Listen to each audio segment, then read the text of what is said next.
जय हिंद दोस्तों। Welcome to my YouTube channel sir Syed junior high school.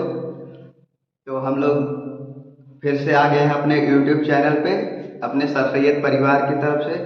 इसमें कुछ बच्चों का जो डाउट क्वेश्चन था वो क्लियर करने के लिए आए हैं। इतने दिन हमारे चैनल बंद होने के कारण हम क्षमा प्रार्थी हैं आप लोगों से।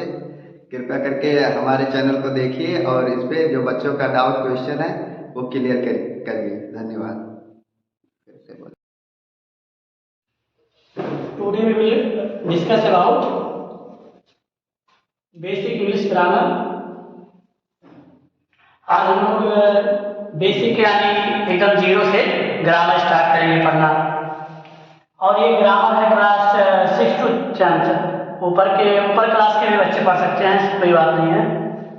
ग्रामर यानी व्याकरण, और जो व्याकरण होता है इसे कहते हैं हिंदी में व्याकरण।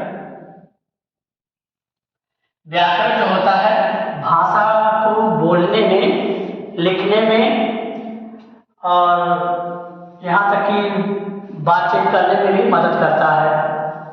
जैसे कि अभी आपको लिखना हो इंग्लिश में वह जाता है, आप लिखेंगे ही बोल्स, वह जाता है। यदि आपको ग्रामर पता है तब, नहीं तो आप कुछ और भी बोल सकते हैं। तो व्याकरण जो होता है भाषा को बोलने में मदद करता है, लिखने में मदद करता है। जैसे कि अभी आपको ट्रांसलेशन, जब आप ग्रामर में ट्रांसलेशन करेंगे, ट्रांसलेशन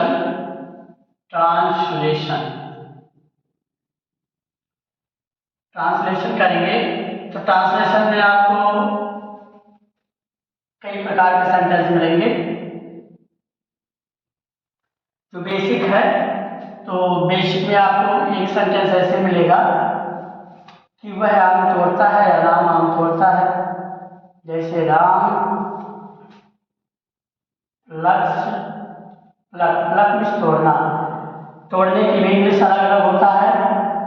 राम प्लक्स आ मैंगो, राम आम तोड़ता है, तोड़ने की इंग्लिश अलग अलग होता है। जैसे यहाँ पर आम तोड़ा जा रहा है तो यहाँ ब्रेक नहीं लगाएंगे, ब्रेक मीन्स भी तोड़ना होता है लेकिन वो अलग जगह पर किया जाता है। अब दूसरा सेंटेंस आपको मिल सकता है इसी तरह से, आपको मिल सकता है mango is plucked by Ram, mango is plucked by Ram. यहाँ पर देखिए, यहाँ पर भी राम आम तोड़ रहा है और यहाँ पर भी राम ही आम तोड़ रहा है, लेकिन यहाँ पर मैंगो बाद में लगा है और यहाँ पर मैंगो पहले लगा है। अब आप कहोगे ये गलत है या ये सही है, तो इसमें दोनों सही हैं और दोनों अलग अलग प्रकार से, दोनों का हिंदी अलग अलग होगा।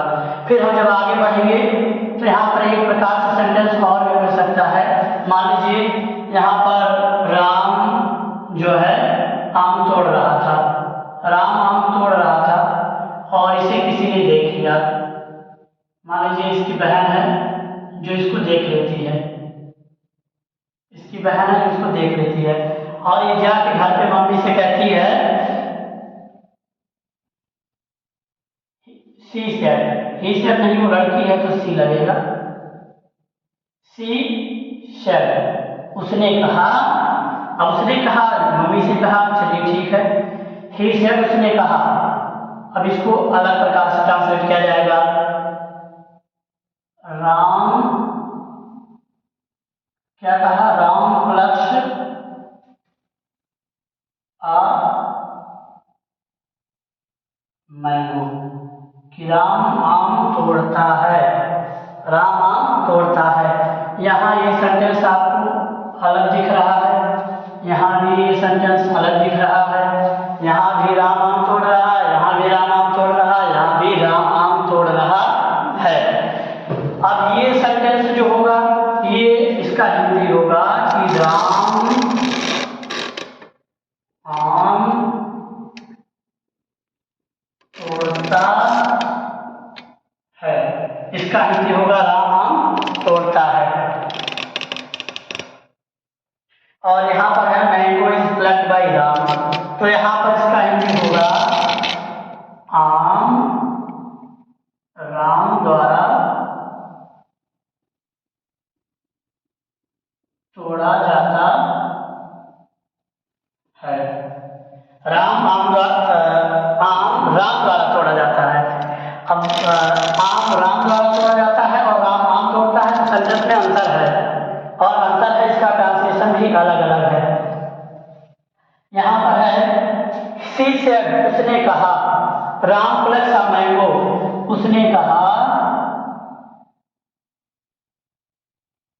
उसने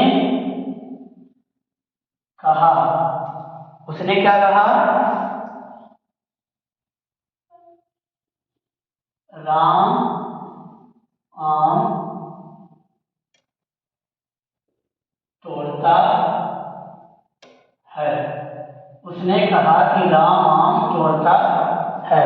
इसका हिंदी अलग होगा। अब देखिए, आपको 6 से 10 तक के जो भी बच्चे हैं या 12 तक के बच्चे हैं या उससे मान लीजिए अपर लेवल के हैं, तो उनको भी यही काम करना होगा। इधर ये वाला सेंटेंस जो होगा ये टेंस के माध्यम से ट्रांसलेट किया जाएगा, और ये वाला जो होगा आपका, ये वाला आपका वॉइस के माध्यम से ट्रांसलेट किया जाएगा, और ये जो होगा ये नरेशन के माध्यम से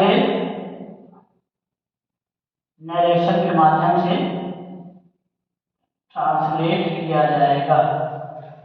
ये नरेशन के माध्यम से ट्रांसलेट किया जाएगा, ये वॉइस के माध्यम से ट्रांसलेट किया जाएगा। और वॉइस में 2 वॉइस होगा, एक होगा एक्टिव और एक होगा आपका एक्टिव और दूसरा होगा पैसिव। ये ट्रांसलेट होगा पैसिव, एक्टिव, पैसिव के माध्यम से। और ये नरेशन के माध्यम से। नरेशन में भी 2 होता है, एक होता है डायरेक्ट नरेशन और एक होता है इनडायरेक्ट नरेशन। यहाँ लिखा है टेंस, तो टेंस यानी काम, यहाँ ये सेंटेंस जो होगा टेंस के माध्यम से। यानी मिला के आपको 3 प्रकार से ट्रांसलेशन करना होगा। तो पहले आप सीखेंगे टेंस, दूसरी बार आप जब देखेंगे वॉइस क्या होता है, क्योंकि 6 to 10 जो होता है वो आपको वॉइस नरेशन, पहले टेंस फिर वॉइस फिर नरेशन पढ़ना होता है। तो यदि आप टेंस पढ़ रहे हो तो अभी ये 2 पढ़ेंगे, और अगर ये सब पढ़ भी लिए होंगे तो आपको बाकी आगे करना होगा। तो आप टेंस पढ़ने से पहले क्या पढ़ेंगे? पार्ट्स ऑफ स्पीच, क्योंकि बिना पार्ट्स ऑफ स्पीच पढ़े आप टेंस नहीं पढ़ पाएंगे। और टेंस पढ़ेंगे तो आपको ऐसा लगेगा कि हमें कुछ नहीं आता, हम गधे हैं, क्योंकि आपको पहले पता नहीं होगा कि ये जो प्लस लगा है ये कौन है।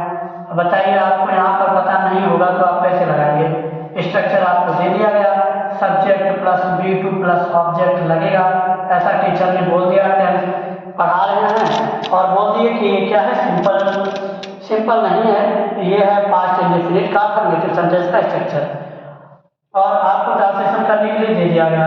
तो आप V2 कैसे लगाओगे जब आपको B ही नहीं पता रहेगा? B यानी वर्ब का दूसरा फॉर्म लगाना है, जबकि इसके लिए आपको क्या पढ़ना पड़ेगा? पार्ट्स ऑफ स्पीच पढ़ना पड़ेगा। तो इसको हम मिटा रहे हैं और पार्ट्स ऑफ स्पीच बता रहे हैं। तो अभी तक हम लोग देख चुके हैं ट्रांसलेशन कितने प्रकार से आपको मिल सकते हैं। तो कक्षा 6 से 12 तक में ये ट्रांसलेशन आपको मिलेगा। एक तो इस प्रकार से मिलेगा, एक तो इस पर, दूसरा इस प्रकार से रहेगा और तीसरा इस प्रकार से रहेगा। पहले वाले को हम टेंस के माध्यम से ट्रांसलेट करेंगे, दूसरे को वॉइस से और तीसरे को नरेशन से। साथ स्पीच पढ़ने के लिए हम लोग अगली क्लास में मिलेंगे, नेक्स्ट क्लास में। तो धन्यवाद वीडियो देखने के लिए।